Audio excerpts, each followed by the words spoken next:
RMC 01 TV, François Sorel, De quoi je me mail. Et un grand bonjour à vous toutes et à vous tous, ravi de vous retrouver sur 01 TV, à la fois sur YouTube, sur 01nettv.com et sur la chaîne, donc sur vos box 01 TV, et puis bien évidemment sur RMC, tous les dimanches matins, De quoi je me mail, votre rendez-vous tech du week-end, avec tout à l'heure, ça faisait un moment qu'il n'était pas dans ce studio, ça sera le retour de Victor Jakimovic, qui est venu avec une sélection énorme de produits pour améliorer votre Wi-Fi à la maison, et on évoquera entre autres les avantages du Wi-Fi 6. Ce sera avec Victor Jakimovic. Donc si vous avez par exemple un problème pour regarder YouTube et De quoi je me mail dans votre chambre, restez là. Tout à l'heure, ça saccadera plus grâce à Victor. Et puis je vous rappelle qu'à tout moment, vous pouvez nous rejoindre avec le hashtag DQJMM sur Twitter. Nous rejoindre aussi sur la page Facebook de quoi je me mail. Merci d'être là comme chaque week-end. C'est parti pour De quoi je me mail.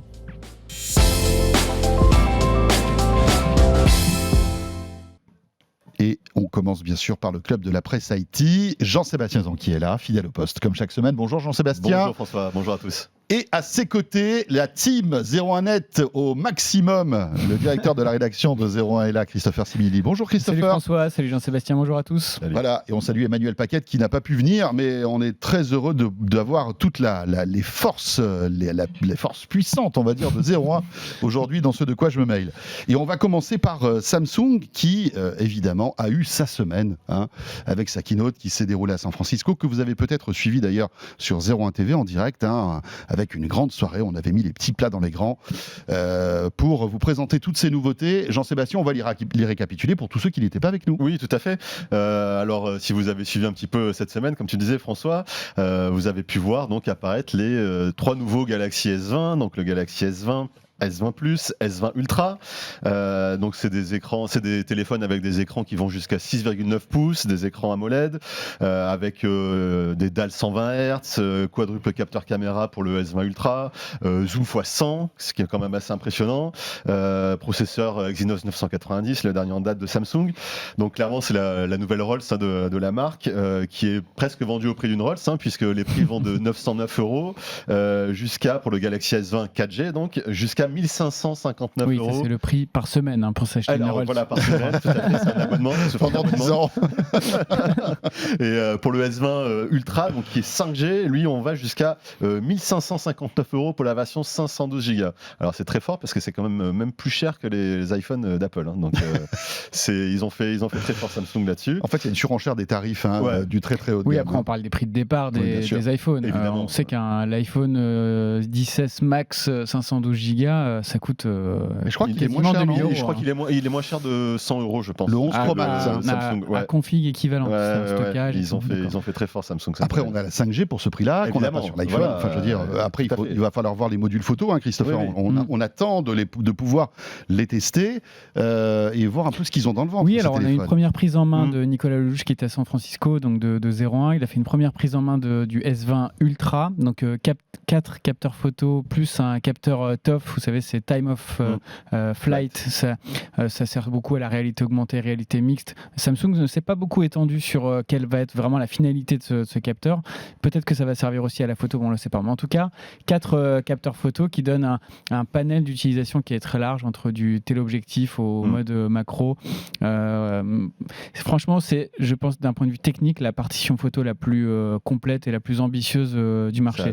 Maintenant, il faut voir, effectivement, quand on confronte ça à la réalité du terrain, des photos de nuit, de jour, faut voir ce que ça donne. Oui, c'est très prometteur. Par exemple, il faut voir ce que ça donne, effectivement, au niveau qualité. Est-ce que c'est exploitable une fois qu'on est en x100 ? Puisque là, on est clairement dans du zoom numérique. Donc, Alors, Nico disait qu'il était assez épaté par le zoom x100, sachant que x100, avec cette portée de zoom, mieux vaut avoir un trépied quand même. Oui, parce que bien sûr, à main levée, à le moindre micro-mouvement du bras de la main ici se transforme en mouvement beaucoup plus large en bout de zoom.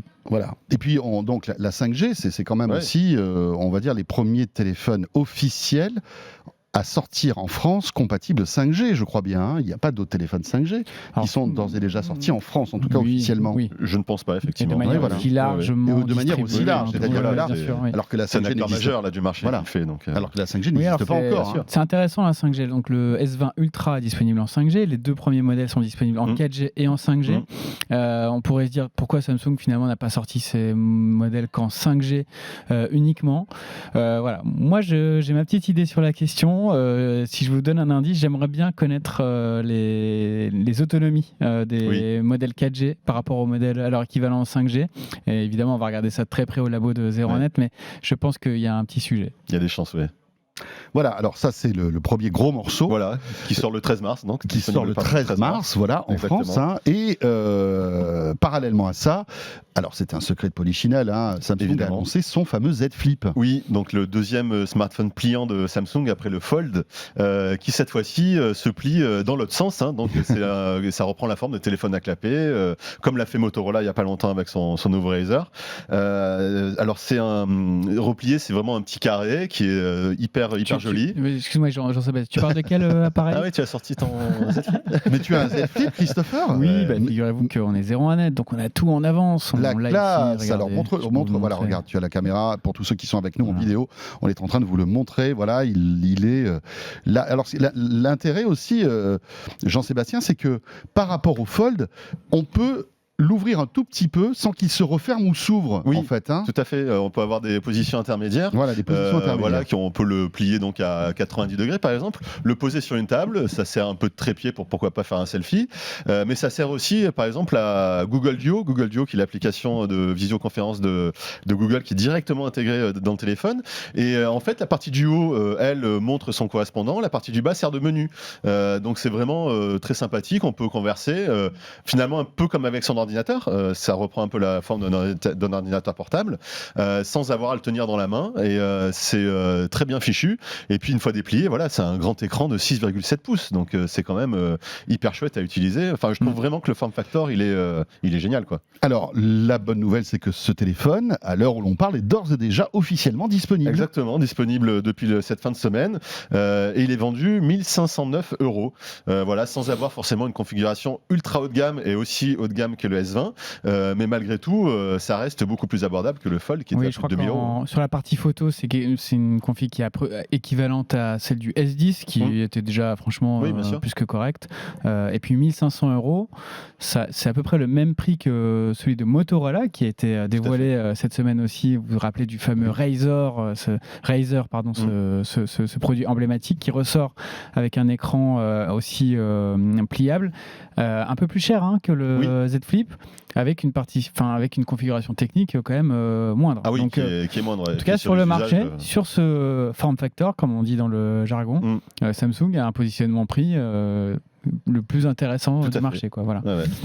Très bien. On verra si ce téléphone attise un peu la curiosité des utilisateurs. Hein. C'est vrai que après le choix pour tous les fans de Samsung, c'est de se dire est-ce que je vais m'offrir le Z Flip ou est-ce que je m'offre le S20 Ultra, c'est ça, qui est quasi au même prix. Hein. Voilà. Le Z Flip n'est pas 5G aussi, le Z Flip, hein, c'est un téléphone 4G. Voilà, donc, qui n'est que 4G, bien sûr, un peu en dessous au niveau appareil photo, un peu en dessous en mémoire, bien etc. Mais on a le charme d'avoir un téléphone pliable, c'est quand même assez impressionnant. Ouais, voilà, et quand un petit mot sur quand même la robustesse. C'est vrai que on sait que le Fold précédent avec quelques déboires aux États-Unis.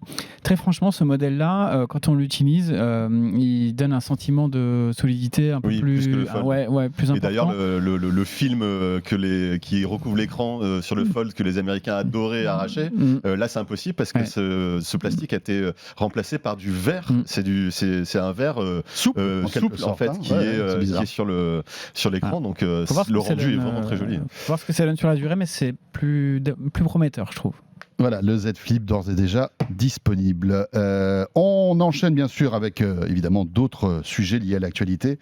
Et l'autre gros sujet de cette semaine, c'est l'annulation de la grand-messe de la téléphonie mobile. Le Mobile World Congress 2020 n'aura pas lieu. Oui, c'est une première dans l'histoire du Mobile World Congress. Donc voilà, l'organisation n'a pas résisté finalement cette semaine aux annulations en nombre des grandes marques et des grands groupes, qu'ils soient américains, certains chinois, certains européens. Donc salon devait s'ouvrir le 24 février et il n'aura pas lieu. C'est d'abord quand même des raisons sanitaires, malgré tout, qui ont poussé l'organisation à arrêter ce salon. J'ai pu rencontrer Stéphane Richard cette semaine, qui est le président du board du GSMA, l'organisation qui monte ce salon. Il présentait les résultats d'Orange cette semaine et c'était l'occasion de l'interroger là-dessus. Lui, il dit que vraiment c'était un défi redoutable d'organiser ça en toute sécurité. Il ne pouvait pas assurer la sécurité de tout le monde. Tout le monde devait porter des masques, ne pas se serrer la main, désinfecter tous les téléphones en permanence sur chaque stand. C'était vraiment impossible. Maintenant, la grande question, ça va être quelles vont être les conséquences financières sur l'organisation, les entreprises. Sur Barcelone, la ville de Barcelone, on sait déjà que c'est catastrophique puisque c'est 500 millions de retombées qui sont estimées chaque année pour ce salon. Et puis qui va prendre en charge la responsabilité de ces retombées financières qui risquent d'être compliquées. Et puis au-delà du salon en lui-même, c'est vrai qu'il y a énormément d'événements en périphérie du Mobile World Congress. Évidemment, il y a des soirées, il y a des présentations de produits, il y a des conférences de presse dans toute la ville. Exactement. C'est des lieux où généralement, des événements où généralement il y a une grande promiscuité entre les différents protagonistes. Et donc ça favorise aussi la circulation d'un potentiel virus, c'est vrai. Les conséquences économiques pour Barcelone sont, on l'imagine, catastrophiques. Oui, on parle de 500 millions d'euros, comme disait Jean-Sébastien. Ouais, c'est des retombées incroyables. C'est plus de 110 000 participants, ce salon quand même. Avec tout ce qui va avec, les chambres d'hôtel. La dernière fois, je parlais avec un chauffeur de taxi qui me confirmait que c'était le plus gros événement de l'année. On s'en rend compte chaque année quand on y va. La ville bat au cœur en fait, du Mobile World Congress. Il y a des événements partout, des fêtes partout, parce que bien évidemment, les constructeurs dépensent énormément d'argent pour distraire leurs clients, tous ceux qui viennent ici, et c'est vrai que ça doit être un coût mais très très dur à encaisser pour la ville. Alors déjà, et on l'a entendu sur BFM Business, je crois que c'était hier, Stéphane Richard, le patron d'Orange, qui a dit qu'il donnait rendez-vous évidemment tout le monde pour le Mobile World Congress de 2021, qui bien évidemment sera maintenu et encore plus réussi visiblement. Oui, alors juste pour compléter aussi sur comment les marques gèrent aussi ça. Donc des marques ont tout simplement annulé leur présence et leur stand et leur conférence de presse, même avant que ce salon soit officiellement annulé. Mais il faut dire aussi que certaines marques ont pris la décision de maintenir leur conférence de presse sur place à Barcelone. Alors, chacun pourra juger de la pertinence de cette stratégie, mais pour la plupart des marques et des fabricants qui ont décidé de maintenir sont d'origine chinoise, et je trouve qu'en termes de messages politiques, messages envoyés, c'est catastrophique. Ça veut dire tout l'ensemble du marché de l'industrie se retire par principe de précaution. Et nous, on décide de maintenir malgré tout notre événement. Donc ça donne un message pour certaines boîtes. Moi, je trouve, on fait pas trop gaffe au risque. On s'en fiche un peu. On prend pas trop la mesure du risque. Je suis curieux de voir un peu quelles vont être les répercussions de ça, mais je trouve pas ça très malin stratégique, d'un point de vue stratégique. Après, il faut quand même parler il n'y avait pas d'urgence sanitaire à Barcelone, on va dire. Attention. Non, d'ailleurs, l'Espagne n'a pas déclaré d'urgence sanitaire. Des principes de précaution, on va dire, mais il n'y a pas d'urgence sanitaire. C'est vous qui nous écoutez, c'est pas pour autant que vous ne pouvez pas aller à Barcelone. Ça serait stupide de dire ça. Il y a deux facteurs. Bien évidemment. Il y a le fait que 110 000 personnes, dont 70% de personnes qui viennent de l'étranger, donc via des aéroports, donc ça crée des flux très importants. Mais au-delà de ça, c'est aussi la psychose que ça peut provoquer. Non, bien sûr. C'est-à-dire que même s'il n'y a aucun risque, il y a toujours un doute. On va se retrouver sur un stand et voir si on a un voisin qui commence à tousser ou qui se sent un peu pas bien, tout de suite il peut y avoir des mouvements de panique et ça peut devenir un gros n'importe quoi. Donc je pense que c'est aussi pour cette raison que cet événement a été annulé, je pense. Voilà, écoutez, on n'ira pas à Barcelone cette année. Cette année pour nous. C'est pas grave. De toute façon, on a décidé malgré tout, ici sur 01 TV, de vous réserver une émission spéciale sur le Mobile World Congress, qui n'existera pas cette année, mais malgré tout, il y a plein d'annonces qui sont prévues. Et donc, nous, on fera notre Mobile World Congress ici, à Paris, dans notre studio, pour vous relater en fait toutes les nouveautés qui vont être annoncées, parce qu'il y en a quand même pas mal. Les Huawei, les Oppo, les Xiaomi, etc. Enfin, les Sony Sony aussi, Tout à fait. ils conservent en fait leur rendez-vous pour annoncer tout ça, hein, ça c'est clair. On enchaîne avec Linky, maintenant, le fameux compteur électrique connecté qui petit à petit envahit les foyers français. Jean-Sébastien, le compteur Linky a trébuché. Oui, a trébuché. C'est cette semaine la Commission nationale de l'informatique et des libertés, dans la CNIL, qui a mis en demeure EDF et Engie en raison en fait de la gestion des données personnelles des utilisateurs des compteurs Linky. Donc les deux entreprises ont 3 mois pour se mettre en conformité. En conformité de quoi ? En gros, EDF et Engie recueillent les données de consommation à l'heure ou à la demi-heure. Donc ça permet en fait d'avoir par exemple des bonnes indications sur les heures de lever ou de coucher des clients, par exemple. Mais pour la CNIL, le consentement des clients n'est pas suffisamment éclairé. Donc pour la CNIL, en gros, le consentement ne vaut que s'il est libre, spécifique, éclairé et univoque. Donc pour l'instant, ces deux entreprises vont devoir mettre en forme de manière plus claire ce consentement. Et d'autre part, les données de conservation sont beaucoup trop longues pour la CNIL. En gros, elle recommande à Engie de ne garder les données qu'1 an au lieu de 3 et à EDF seulement 3 ans au lieu de 5. Donc en fait, depuis, Engie a quand même réagi, par exemple, et a expliqué qu'elle a engagé une mise en conformité, notamment sur les fréquences de recueil de données qui sont maintenant à la journée et plus à la demi-heure. Donc on a quelque chose de moins affiné là-dessus.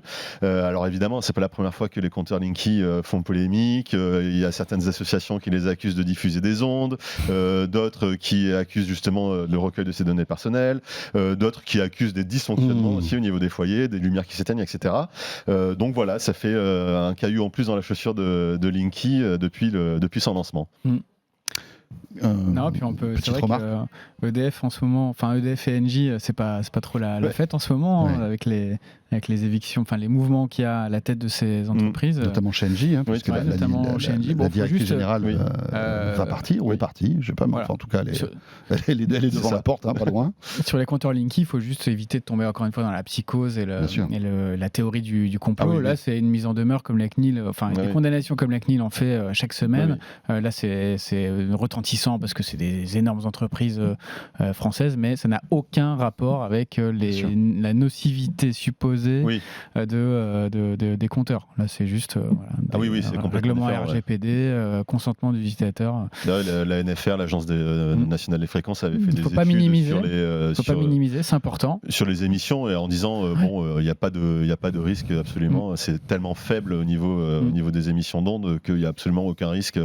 C'est moins risqué que d'avoir un téléphone posé à côté de son oreille. Ne serait-ce qu'avoir une box Wi-Fi à la maison, par exemple, qui est beaucoup plus puissante en termes d'émissions d'ondes. Le compteur Linky qui, à terme, va arriver dans tous les foyers français, rappelons-le. En déploiement dans tous les foyers en France. C'est prévu, il y a tout un calendrier, je crois que ça va jusqu'en 2022. Mais en 2022, tous les foyers français seront passés par le compteur Linky. Qui en a un là d'ailleurs ? Pas encore, moi. Moi non plus. Moi, oui. Toi, tu l'as, d'accord. 1 sur 3, là, mais ça devrait. Ça va la couleur. Selon notre étude. C'est criard quand même. Le vert, c'est violent, non ? Au niveau déco, c'est compliqué. Tu l'as mis au milieu de ton salon ? Tout est vert chez moi, donc ça va. C'est bien, c'est sympa. Dans un placard, donc ça va. Des news, pas énormément, mais encore une énième rumeur concernant une éventuelle nouvelle Freebox. Vous savez que là, ça commence à être un petit peu lassant, ces histoires-là. Régulièrement, on vous lance des rumeurs. Mais là, visiblement, une nouvelle Freebox devrait arriver bientôt. C'est même plus qu'une rumeur cette fois-ci, parce que c'est Thomas Reynaud, qui est le directeur général de Free, qui l'a confirmé cette semaine aux Échos. Il a dit que la Freebox V8, donc il a nommé comme ça, sera lancée dans les semaines qui viennent. Moi, je me souviens très bien que Xavier Niel qui avait dit 2 ans avant la sortie de la Freebox Delta que sa nouvelle Freebox sortait dans les semaines qui viennent. C'est ça. Alors, ça veut dire et rien dire. Voilà, les semaines, ça peut être 100 semaines, par exemple. C'est pas grave. C'est des semaines qui viennent. C'est des semaines qui arrivent un jour. Enfin, on peut imaginer que là, voilà. Oui. Quand cette nouvelle Freebox soit dans les starting blocks. Effectivement. On peut tabler sur la rentrée, moi, je pense. Je sais pas, peut-être avant. Ouais, peut-être avant, j'espère en tout cas. Oui, parce que quand on fait ce genre de déclaration dans un quotidien économique, il y a quand même, on s'adresse au marché financier aussi. Non, mais puis en plus, je trouve qu'il y a une nécessité. Il y a une nécessité de la part de Free de sortir une nouvelle Freebox parce qu'ils ont un trou en fait dans leur gamme. Ils ont une Freebox Delta qui est le top du top, mais qui coûte très cher. Je crois que c'est 50 ou 60 euros par mois. Ils ont une Freebox Révolution qui est vieillissante, qui a bientôt 10 ans. Qui a bientôt 10 ans, vous vous rendez compte. Donc elle n'a pas de 4K. Alors c'est une super box. La partie Wi-Fi de la Freebox Révolution, c'est une catastrophe. Voilà. C'est une catastrophe. Bien sûr. Et puis ils ont une Freebox Freebox Mini 4K Oui. qui date aussi de Qui date plusieurs aussi, années. je et l'ai qui, eu pendant longtemps, qui tourne moyennement. Voilà, sur sous Android Android. TV. Alors, ils ont mis à jour le module Wi-Fi Oui, tout à fait. de cette box. Tout à fait. Mais la réactivité de l'interface, c'est vraiment pas ça.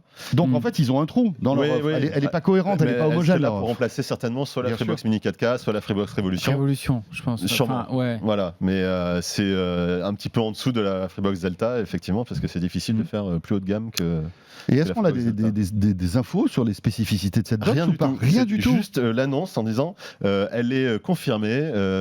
Il a appelé Freebox V-Bit. Elle arrive dans les semaines qui viennent. C'est dans toute sa splendeur. Ouais, ça va être un sacré défi pour Free, parce que c'est une nouvelle box, ça veut dire un parc de box sur le marché qui s'hétérogénise. Pardon. C'est pas mal. Et C'est pas donc, mal. à maintenir un parc aussi hétérogène, à Ouais. maintenir, c'est un vrai casse-tête. Ouais, bien sûr. Et ton accord avec Netflix, et quelle version de l'application, et ton plan de numérotation des chaînes. Enfin, ouais, c'est un sacré défi industriel de lancer encore une nouvelle box. Alors aujourd'hui. murmure qu'elle tourner sous Android TV, cette box. C'est ce qui se dit. C'est ce qui se dit, et que en fait, tout comme la Freebox Mini 4K, elle aurait été fabriquée par un fabricant tiers. Oui. Vous savez que d'habitude, toutes les Freebox sont fabriquées par Free. Oui, Elles sont l'ingénierie est faite conçues, par Free. l'ingénierie, etc. Alors que là, ils auraient commandé en fait une Freebox.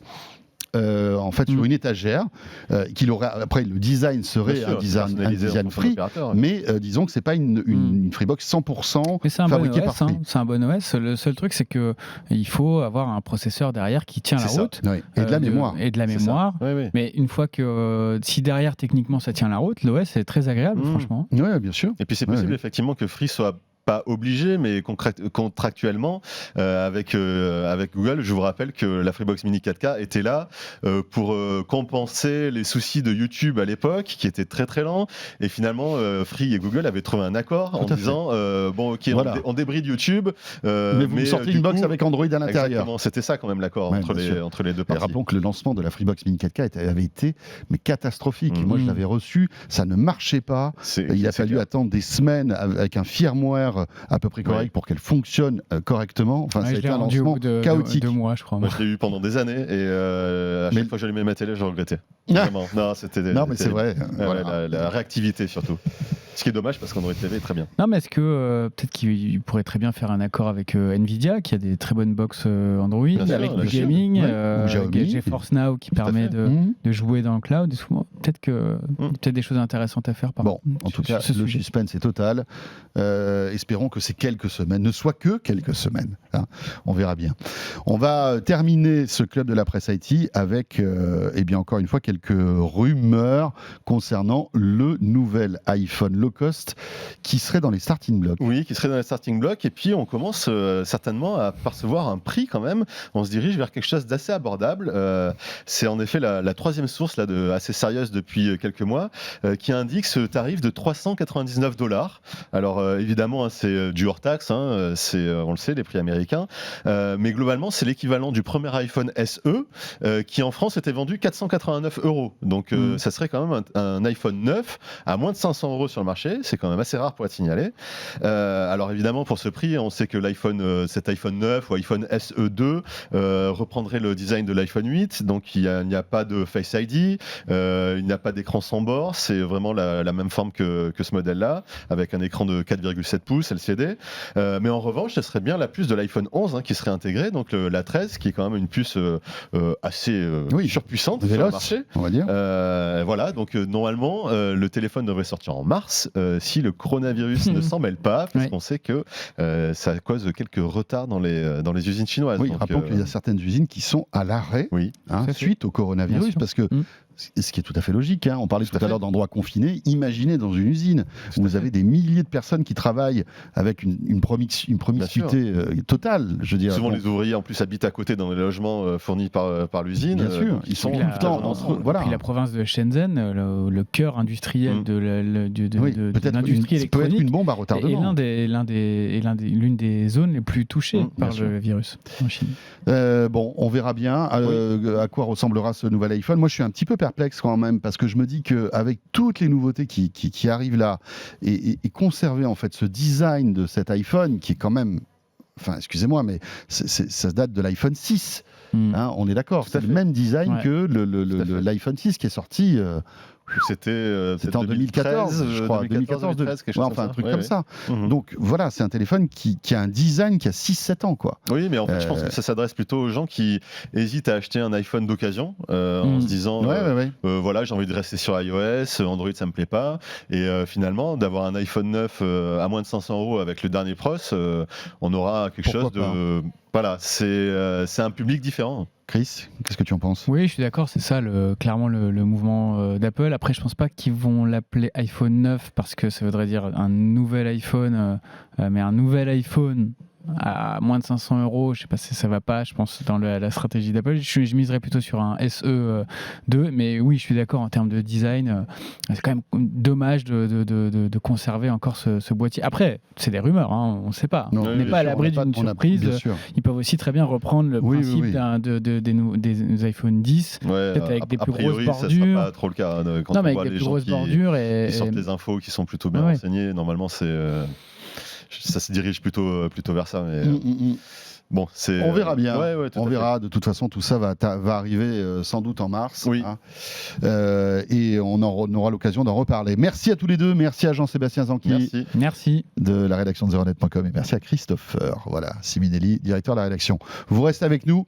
La suite de ce De quoi je mêle, c'est dans un instant avec notre maître à tous, The Évidemment. Master of the Wi-Fi sera là. C'est Victor Jakimovic qui va nous présenter en fait toutes les dernières nouveautés pour booster en fait votre Wi-Fi à la maison. Je sais que c'est un sujet qui vous intéresse parce que c'est vrai on est très nombreux tous à avoir des problèmes de Wi-Fi à la maison.